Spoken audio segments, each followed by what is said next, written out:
할렐루야. 예, 반갑습니다. 오늘 금요일 새벽에 오신 여러분을 환영하고 축복합니다. 우리 인사문 나누겠습니다. 잘 오셨습니다. 예, 말씀의 은혜 받으십시오. 오늘 금요일 새벽 가운데 주시는 하나님의 말씀은 지혜로운 판결입니다. 오늘 열왕기상 3장 16절에서 28절까지 말씀은 참 유명한 말씀이죠. 솔로몬의 아주 지혜로운 명판결로 유명한 말씀입니다. 이런 지혜로운 이런 판결이 우리 성도님들 한 사람 한 사람의 가정과 또 여러분들이 만나는 모든 상황 가운데 이런 솔로몬과 같은 그런 판결의 은혜가 있기를 예수님의 이름으로 축복합니다. 이런 것이 있어야 되겠죠. 이런 것이 있기 위해서는 기도의 능력과 은혜가 있어야지만이 이런 하나님께서 함께 해주시는 그런 판결의 은혜가 나타나게 될 것입니다. 어제 솔로몬이 왕이 된 이유 가운데 처리할 것은 처리하고 다윗이 유언을 남긴 대로 잘 그 어려운 일들이지 않습니까? 요압의 문제, 시므의 문제 이것을 잘 처리를 했습니다. 말씀대로 처리를 잘 하고 나니까 솔로몬의 손에서 왕권이 강화가 잘 되게 되었죠.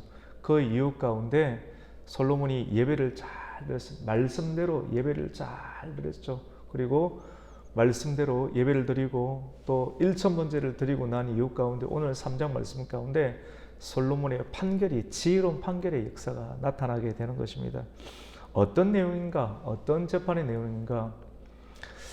왕은 왕에게 나오는 사람, 물론 솔로몬에게 나오는 것처럼 보이지만도 어쩌면 우리가 진정한 우리의 왕이 되신 하나님 앞에 나올 때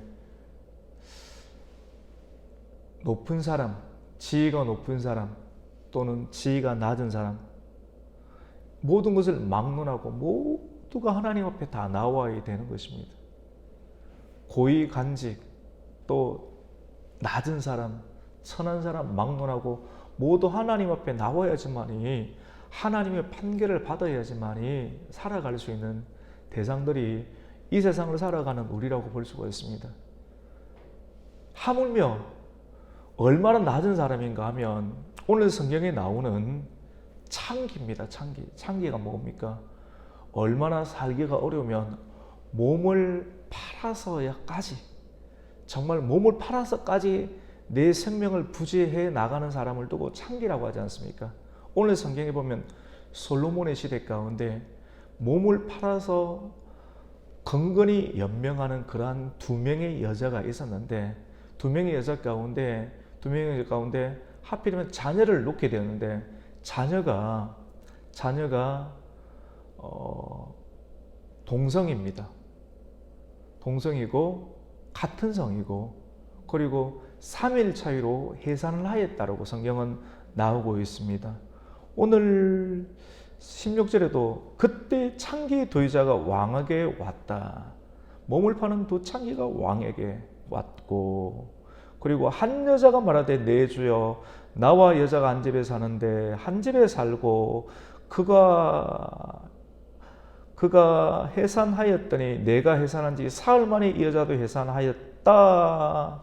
그리고 이 사건을 아는 사람이 18절에 보니까 이 여자도 해산하고 우리가 함께 있었고 우리 둘 외에는 집에 다른 사람이 없었기 때문에 몰랐다. 이 사건을 아는 사람이 다른 사람은 몰랐다라고 알고 있습니다.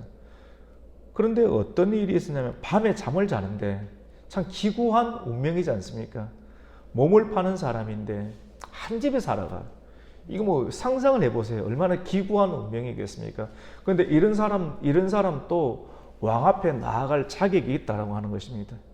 이런 사람 또 왕 앞에 나아가야 되고 판결을 받아야 되고 이런 사람 또 하나님 앞에 나와야 된다라고 하는 것이죠. 하나님 앞에 나와서 하나님의 말씀부터 들어야 될 수 있는 자격이 그들에게도 부여될 수 있다는 것을 영적인 의미를 우리에게 다 말하고 있다라고 하는 것입니다. 그런데 밤에 잠을 자는데 저 여자가 그의 한쪽 여자가 이게 뒤척에다가 문제가 생겼는지 자기 아들을 어떻게 죽게 되었습니다.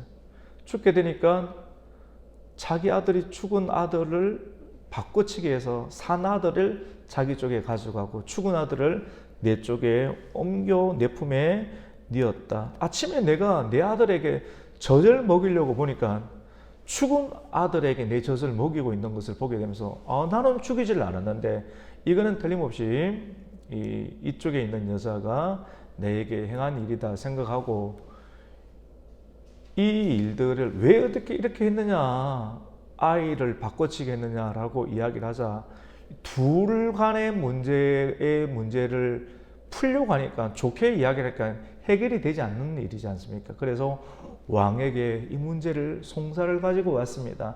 판결해 주십시오. 어느 누구도 이 문제를 해결해 주지 못하는 겁니다.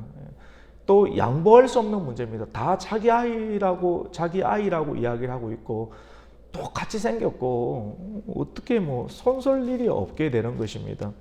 이때 솔로몬은 어떻게 이야기를 합니까? 여봐라, 칼을 가져오라, 이렇게 이야기를 하는 것입니다.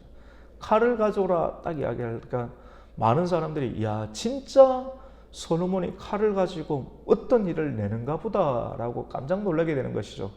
칼을 가져오라는 말과 함께 칼을 가져오니까 왕이 이야기를 합니다. 이 사나이를 둘로 나누어서 반은 저 여자에게 주고 반은 저 여자에게 줘라. 둘 다 자기 아이라고 하니까 도저히 나로서는 감당이 되지 않는다. 사나이를 반으로 나누면 공정하게 될 것이다 라고 하니까 이 이야기, 왕의 판결을 듣고 두 어머니가 서로 다른 반응을 나타내게 됩니다. 한쪽 어머니는 맞습니다. 왕의 말이 옳습니다. 왕의 말이 너무나도 지당합니다. 그렇게 하겠습니다. 한쪽 어머니는 아닙니다. 얼굴이 파랗게 질리게 됩니다. 성경은 이것을 두고 26절 말씀 가운데 마음이 불붙는 것 같은 어머니의 모습을 그리고 있습니다. 한쪽 어머니는 괜찮다라고 하지만 한쪽 어머니는 마음이 불붙는 것 같다. 성경은 이 마음이 불붙는 것 같은 어머니를 산 아들의 어머니, 진짜 어머니에게 저 아들을 반으로 나누어라고 했을 때는 마음이 불붙는 것 같았다 라고 하는 표현을 쓰게 됩니다. 그래서 아닙니다. 차라리 저 여자에게 다 주십시오. 이 아이를 죽일 수가 없습니다.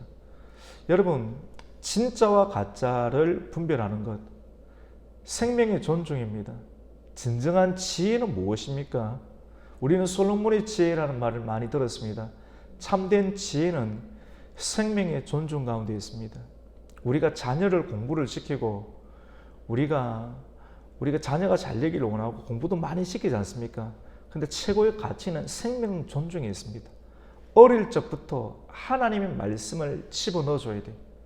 생명 존중의 가치를 집어넣어줘야 돼. 어릴 적부터 말씀을 집어넣어줘야 돼요.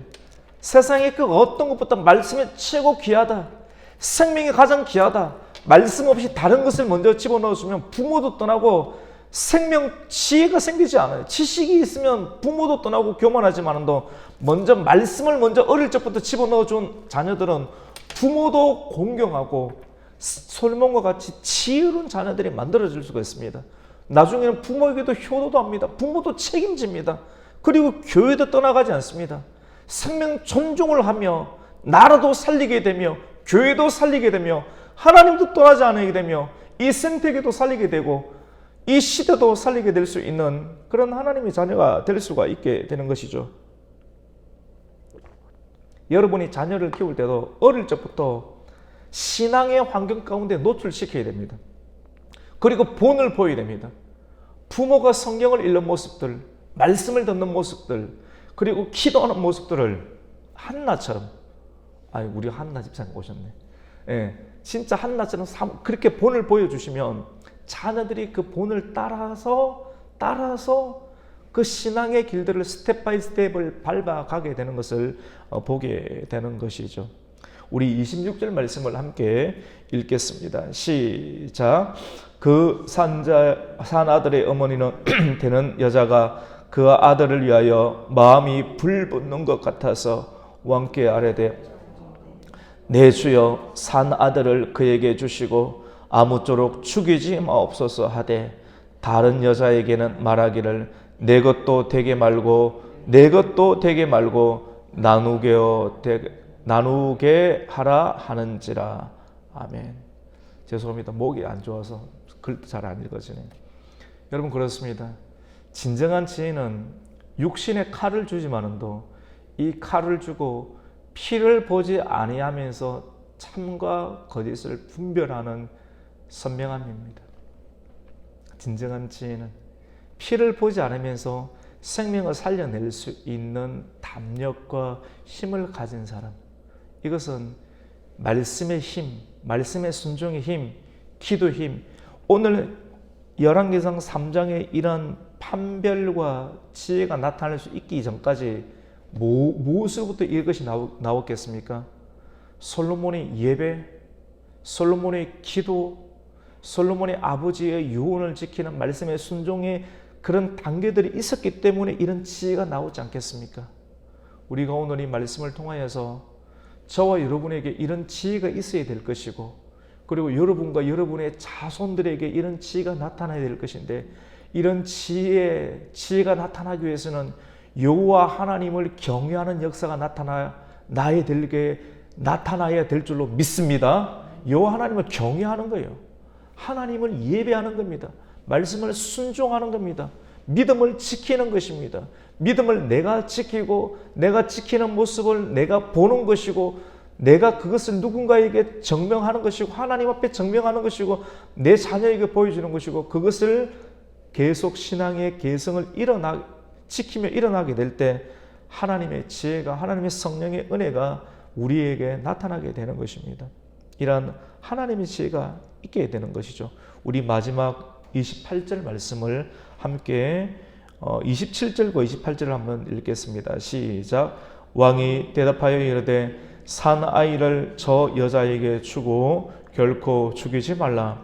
저가 그의 어머니라 하매 온 이스라엘이 왕이 심리하여 판결함을 듣고 왕을 두려워하였으니 이는 하나님의 지혜가 그의 속에 있어 판결함을 봄이어이더라. 아멘. 하나님의 지혜가 그에게 있는 거예요. 여러분, 하나님의 지혜가 사람 안에 있는 것을 사람들이 보면 그 사람을 두려워해요. 자기가 남에게 급박지르지 않아도 하나님의 지혜가 그 사람에게 있는 행동을 하게 되면 사람들이 존경심을 가지게 되고 사람들이 높여주게 되는 것입니다. 이러한 지혜로운 사람이 되기를 예수님의 이름으로 축원합니다. 아멘. 하나님 아버지 감사를 드립니다. 오늘 금요일 아침 열왕기상 3장 말씀을 통하여서 솔로몬의 지혜로운 판결의 모습을 보게 되었습니다. 우리가 사모합니다. 예수 믿는 사람이, 하나님을 경외하며 따라가는 사람이 이런 성령의 지혜가 있어야 되겠습니다. 말씀을 따라가고 순종하고 예배하며 나아가는 사람이 우둔하고 어리석은 사람이 아닌 솔로몬과 같이 명철하고 지혜 있는 성령의 열매 있는 하나님의 사람이 되게 하여 주시옵소서. 그래서 많은 사람에게 하나님의 성령의 나타나심에 있는 그런 증거와 열매가 드러나서 많은 사람들에게 하나님의 사람임을 나타낼 수 있는 은혜가 나타나게 하여 주시옵소서. 예수님의 이름으로 기도드립니다. 아멘.